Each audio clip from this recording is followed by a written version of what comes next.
우리가 이제 하나님과 사람 사이의 그런 어떤 도덕적이고 윤리적인 관계에서 나오는 그런 도덕법 차원에서의 선을 생각하지 않고 사회법적인 그렇죠. 선을 생각한다는 겁니다.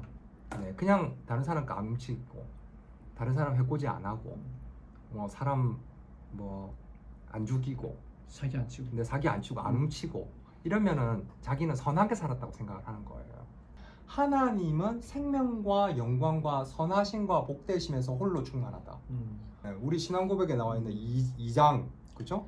하나님 삼위일체에 관하여에 나오는 그 신앙 고백에 나오는 문장입니다. 이게 홀로 충만하다는 말은 무슨 말이냐면 그분만 그렇다는 겁니다. 그분만. 그 생명은 그 밖에 없다는 거예요. 생명이라는 것은 하나님 바깥에는 생명이 없는 거예요. 그래서 하나님과 단절되었기 때문에 죽음의 상태가 우리가 된 거예요. 죽음이 선언된 거죠. 우리의 목숨을 얘기하는 것이 아니고 하나님이 가지고 있는 그 생명을 얘기하는 겁니다. 그거를 우리가 못 받고 있기 때문에 우리는 죽은 상태가 되는 거죠. 영적인 사망 상태. 그리고 영광이 하나님 홀로 충만하신데 하나님 바깥에는 성경에서 얘기하는 영광이 없어요.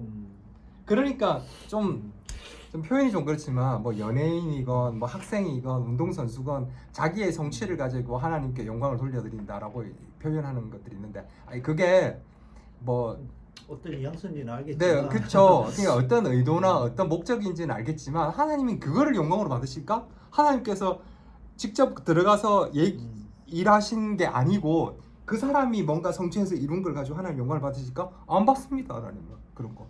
그런 것은 하나님께서 영광으로 받으시는 게 아닙니다. 그 감사는 드려야죠, 당연히.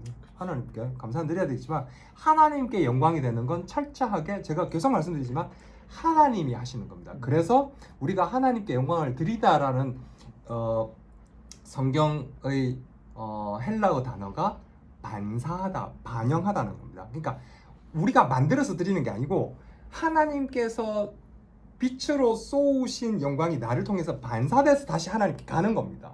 그러니까 철저하게 영광은 하나님으로부터 나와서 하나님께 다시 가는 겁니다.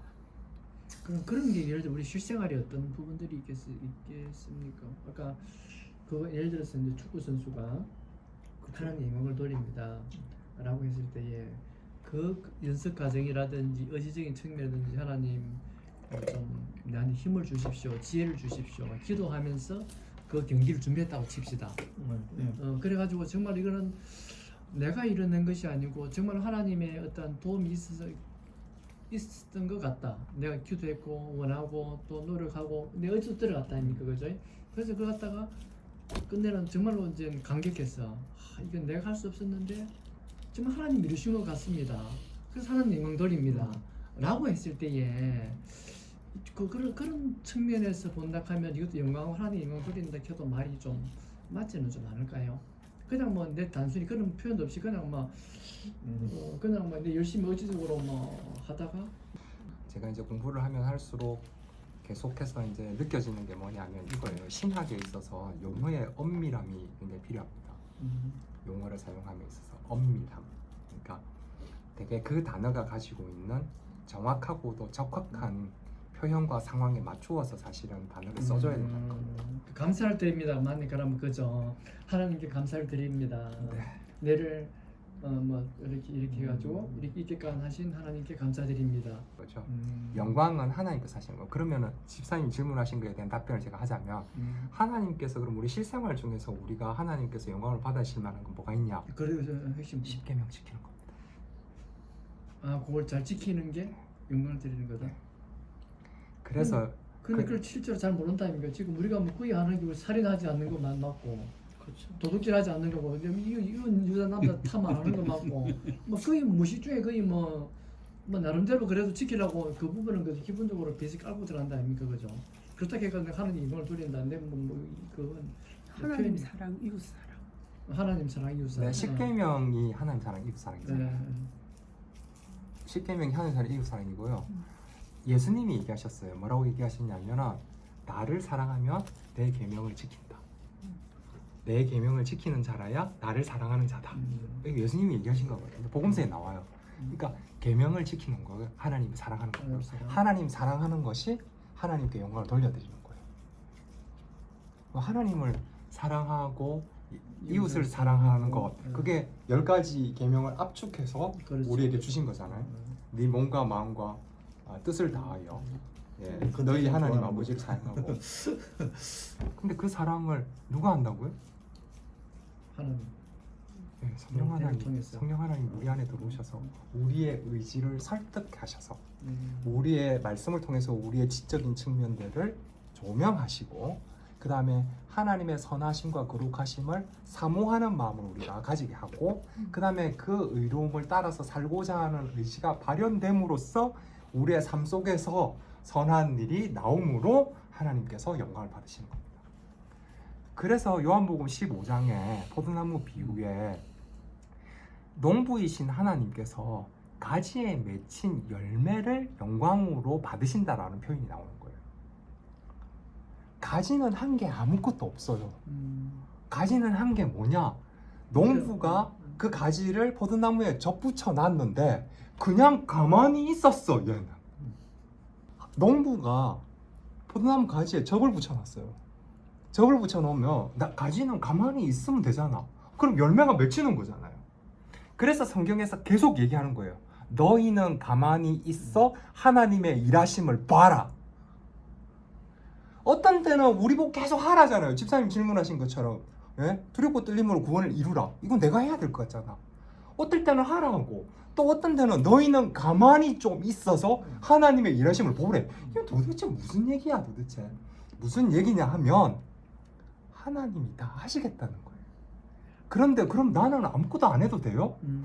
네, 그렇게 이제 계속 질문을 한다는 거예요. 그래서 로마서에 나오는 얘기가 그거예요. 사도 바울이 복음을 얘기했더니 꼭 이렇게 얘기하는 놈들이 있더라. 그거 아니잖아 라고 얘기하는 게 그거예요. 그래서 우리에게 요구하시는 게 그거예요. 네?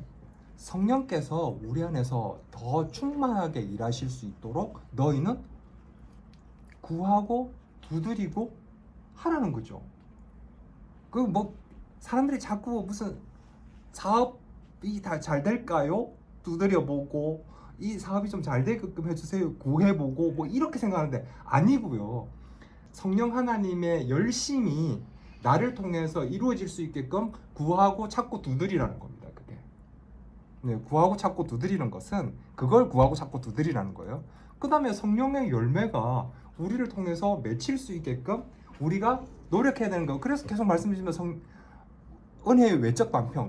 말씀을 계속 읽어야 돼요. 공부해야 되고 설교를 들어야 돼요. 이해해야 되고 그리고 기도해야 되는 거예요. 성령 하나님께.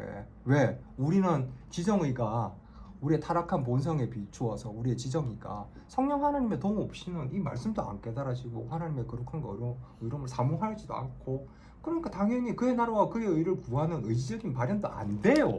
근데 사람들은 그의 나라와 그의 의를 구하라니까 막 열심히 구하려고 해 막. 기도할 시간도 없고 성경 읽을 시간도 없는데 뭘 열심히 해. 그거는 전부 자기 열매지. 그때 준다 하니까 또 그래. 자기 의고. 죽을 만큼 해라 하니까. 그건 전부 자기 의고 자기 열매예요. 하나님의 영광은 하나님께서 가져가시는 거예요. 요한복음 15장에 얘기한 포도나무 비유가 뭐예요? 농부가 농사를 짓는 거잖아요. 농부가 가지를 접붙이는 거거든요. 그래서 우리가 떨어진 가지 같은 죽어있는 영적으로 사망한 상태였던 우리에게 우리를 갖다가 그리스도에게 접붙여버렸네? 연합이잖아요. 이게 그리스도와의 연합. 우리는 원래 포도나무 가지가 아니었잖아요. 로마서에서도 나오잖아요. 참 감람나무에 접붙여졌다니까. 우리는 원래 우리는 참 감람나무 가지가 아니었어요. 그런데 우리한테서 포도가 열리네. 그래서 하나님이 하시는 그 일을 보고 하나님께서 영광을 받으시는 거예요. 이게 개혁 신학에서 얘기하는 하나님 절대 주권에 대한 얘기입니다.